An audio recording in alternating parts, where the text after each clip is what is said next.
Alors, on ne pouvait pas parler aujourd'hui de réhabilitation psychosociale, de rétablissement, sans parler de notions qui sont extrêmement importantes sur ces questions-là, à savoir la question de la thématique de la pair-aidance ou de l'entraide. Alors, pour évoquer ces notions, qui sont des notions assez récentes, en tout cas dans le domaine de la santé mentale et de la psychiatrie, on va accueillir des représentants de l'association Le Repère. Ils peuvent venir s'ils souhaitent, s'ils sont là. Merci à eux, on peut les applaudir. Merci. Je les laisserai se présenter. Et puis, on parlera également de l'entraide avec l'association, en tout cas l'instance du Champ des Possibles, qui est un groupement de GEM du territoire. Je ne sais pas combien ils sont aujourd'hui. Voilà. Si vous êtes, vous pouvez venir vous installer également. Ça discute pour savoir. On peut rajouter des chaises, hein, vous inquiétez pas. Voilà. Merci à vous. Oui, merci. Donc je vais vous laisser la parole, les uns et les autres. Vous allez nous expliquer un petit peu en quoi ces nouvelles notions d'entraide, de pair-aidance, on parle beaucoup aussi de travailleurs pairs, etc., vont être importants dans ces notions d'accompagnement au quotidien dans le champ de la réhabilitation. Merci.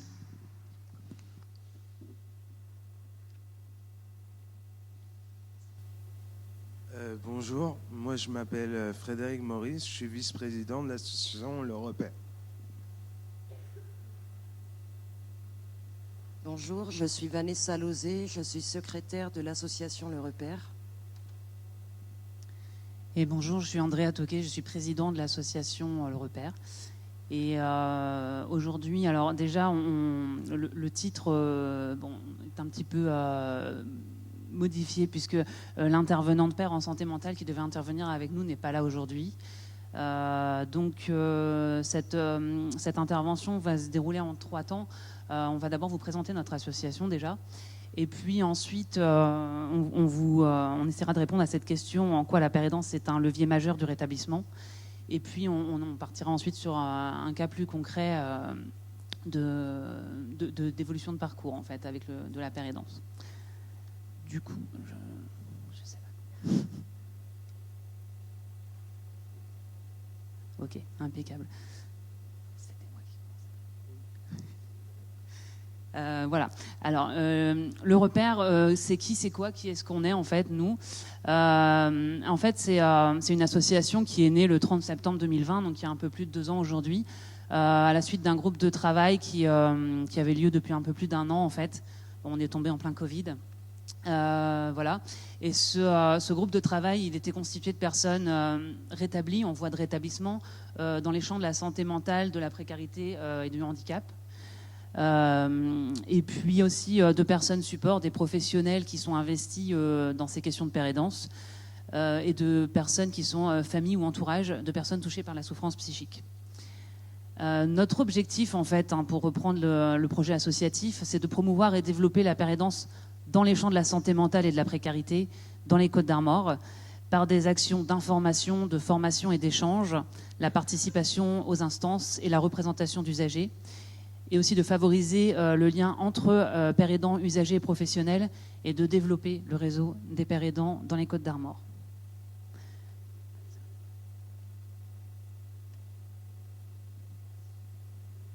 Alors la pair-aidance, c'est quoi ? La pair-aidance est une pratique qui valorise et intègre le savoir d'expérience du vécu lié au parcours de vie des personnes. Elle s'appuie sur une dynamique de participation tant du pair aidant que de la personne accompagnée. Elle permet à des personnes ayant fait l'expérience des situations stigmatisantes, de vulnérabilité ou de précarité et qui en ont tiré un savoir sur lequel appuyer leur pratique d'accompagnement, d'aider et de soutenir à leur tour. Le travail pair en représente une forme professionnalisée et rémunérée. Le travailleur pair a un rôle de traducteur qui apporte des connaissances et un éclairage à l'équipe professionnelle dans laquelle il intervient et aux personnes accompagnées.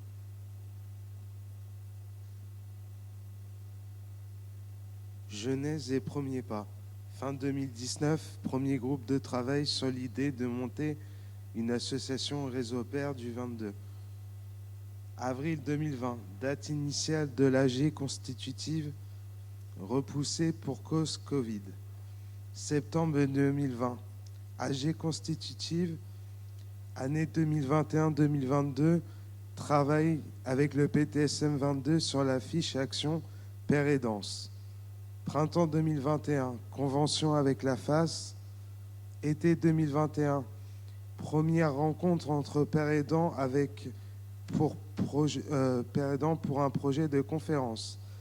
Novembre 2021, formation de 16 personnes au PSSM, premier secours en santé mentale. 20 janvier 2022, convention de parrainage avec le GEM, le Jardin des Spoutniks à Lamballe. 18 mars 2022, conférence à Bonjour Minuit, organisée par la FAS avec le soutien du PTSM. Printemps 2022, lancement du groupe de travail MyPride. Juin 2022, lancement de la mise en œuvre de la fiche action Père et Danse du PTSM 22. Septembre 2022, validation du projet groupe de parole pour fin 2022. Septembre 2022, obtention d'une subvention DRETS pour aide au développement du réseau et d'une subvention régionale, d'une subvention région Bretagne pour la formation au PSSM.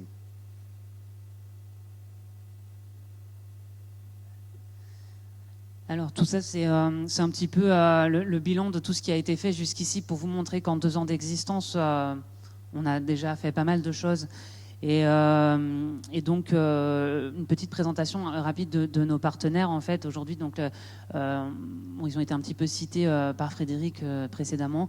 La Fédération des acteurs de la solidarité, le PTSM 22, et le GEM, le Jardin des Spoutniks de Lamballe que nous parrainons. Et puis des partenaires aussi Santé Mentale France avec qui nous organisons des formations premiers secours en santé mentale à destination des bénévoles et adhérents d'associations et non pas des professionnels. Et puis les financeurs, donc la région Bretagne, la ville de Saint-Brieuc, avec qui nous travaillons aussi dans le cadre du Conseil local de santé mentale.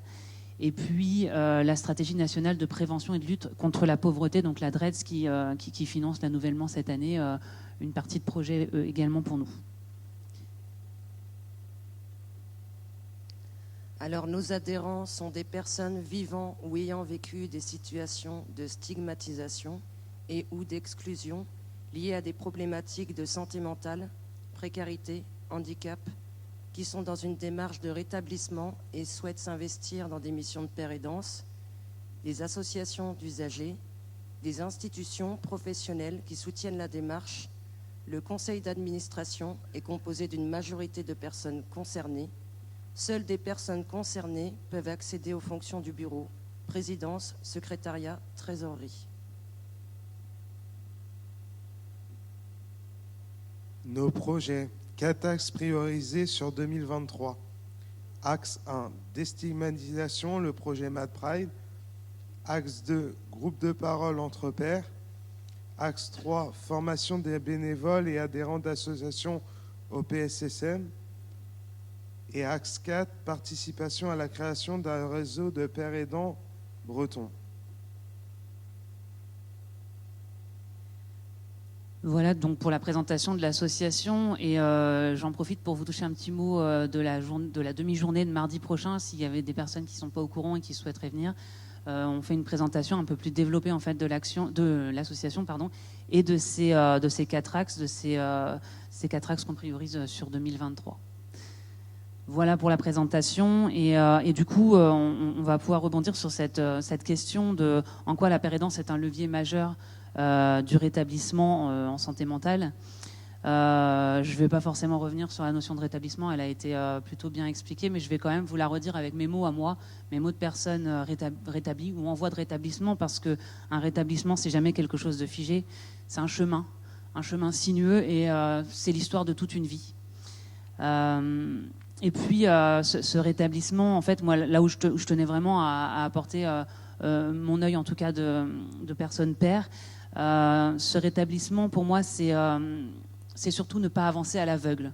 Ce qui a été le cas dans mon propre parcours, où en fait, on m'a globalement amené à atteindre des objectifs qui n'étaient pas atteignables déjà d'une part pour moi, et surtout qui n'étaient pas les miens.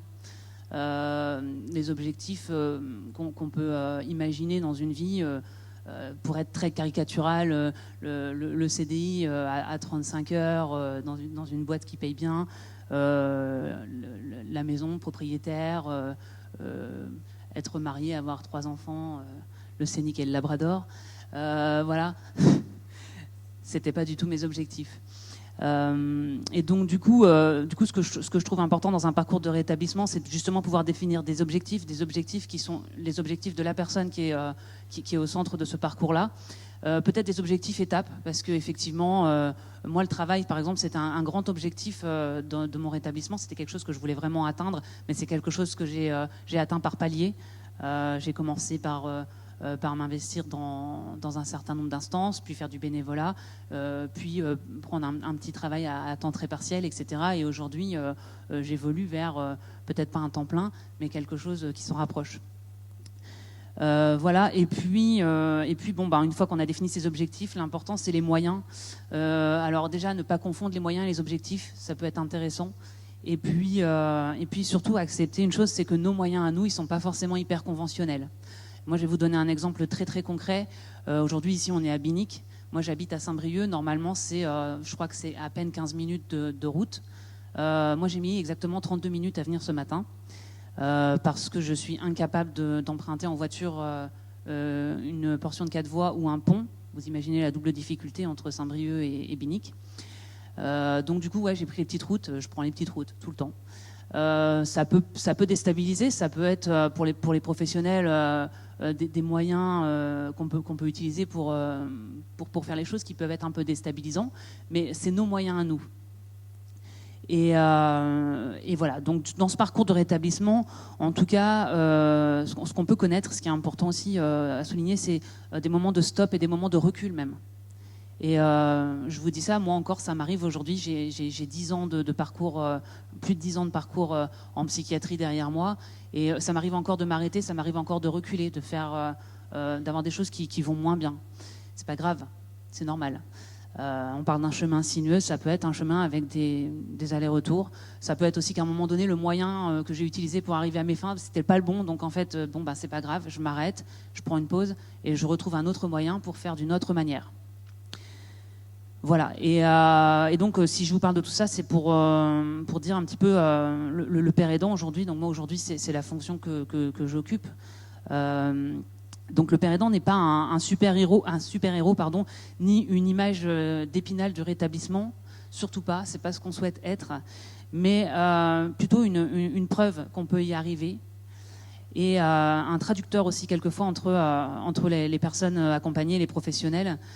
Et notamment dans des périodes comme ça où il y a des périodes de recul ou de stop qui peuvent être vécues comme des échecs d'un côté comme de l'autre, du côté de la personne accompagnée comme du côté de l'accompagnant. On peut être là aussi pour dire non, stop, non, c'est pas un échec, c'est une pause, c'est un stop, on recule, mais on va réavancer d'une autre manière. Ça sera peut-être pas la bonne non plus, voilà. Et en fait, nous, on a cette expérience-là, ce vécu-là.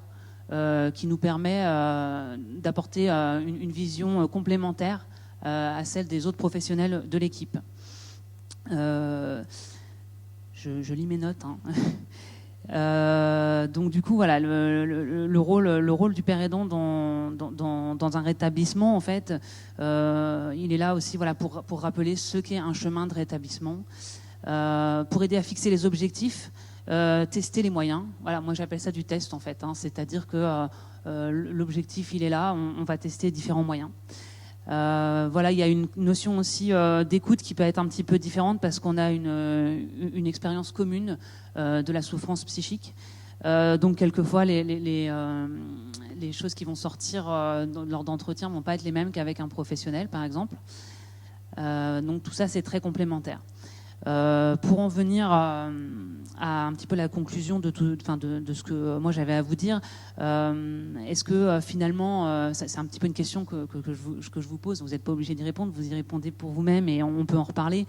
Est-ce que finalement, ça ne serait pas intéressant que demain, il y ait un père aidant dans chaque structure d'accompagnement, que ce soit des structures sanitaires, médico-sociales ou sociales? Et puis, est-ce que vous ne pensez pas que finalement, on peut être une plus-value dans les équipes? Voilà pour ce que j'avais à en dire et je vais passer le micro à Frédéric qui va être dans un témoignage concret de son parcours de rétablissement.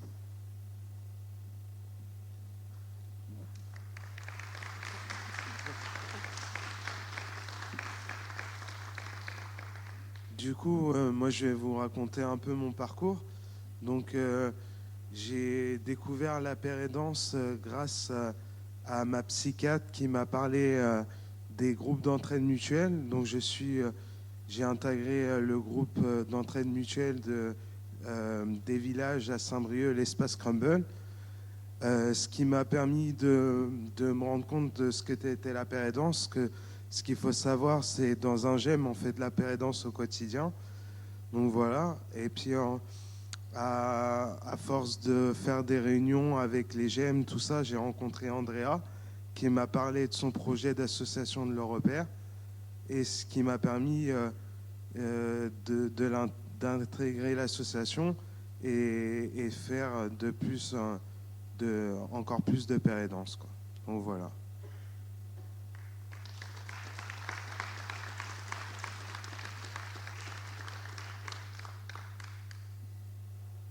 Du coup, je pense qu'on va passer le micro à Nathalie pour nous parler un peu plus des GEM. Du champ des possibles, excuse-moi.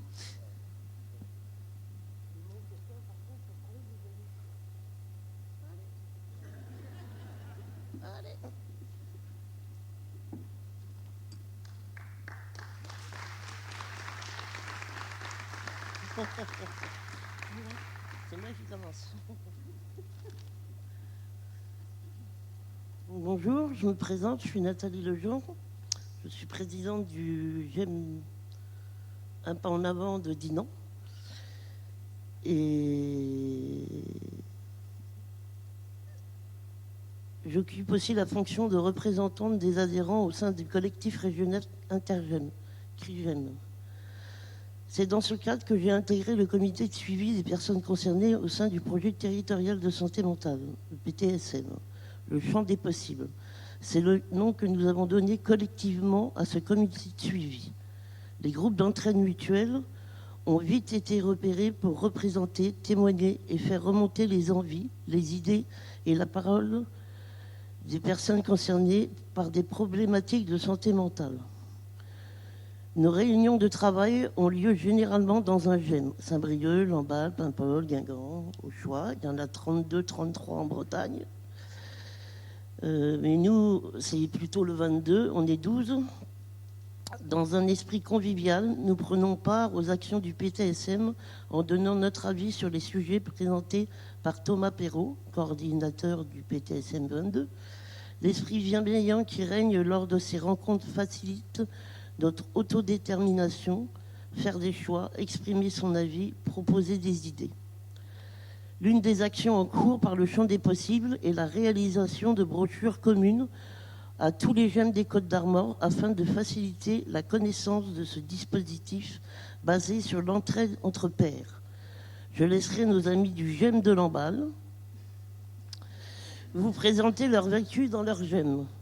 Je conclurai cette brève présentation de la démarche du champ des possibles en disant que s'impliquer dans le champ des possibles, c'est avant tout une démarche militante qui nous permet d'être acteurs de notre parcours, parfois semé d'embûches, et remettre le pied à l'étrier de la vie.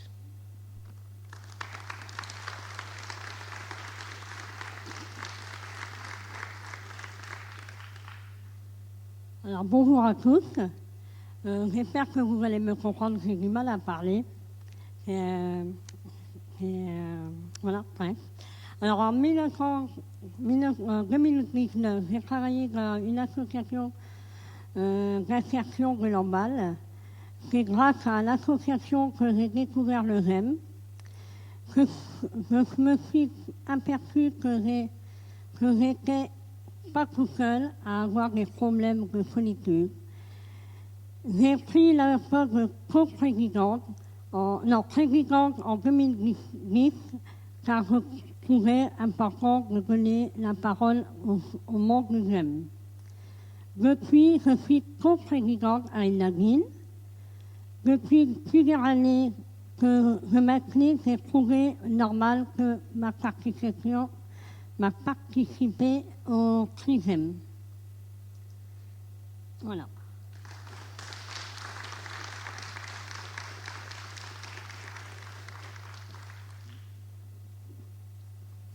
Merci à vous deux pour vos témoignages sur l'importance de ces GEM dans le parcours des personnes et sur cet accompagnement proposé au quotidien finalement au décours de ces dispositifs. Merci.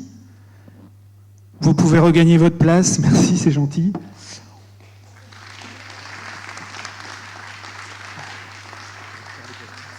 Alors, on va pouvoir récupérer les post-it si vous voulez bien pour les questions, s'il y en a.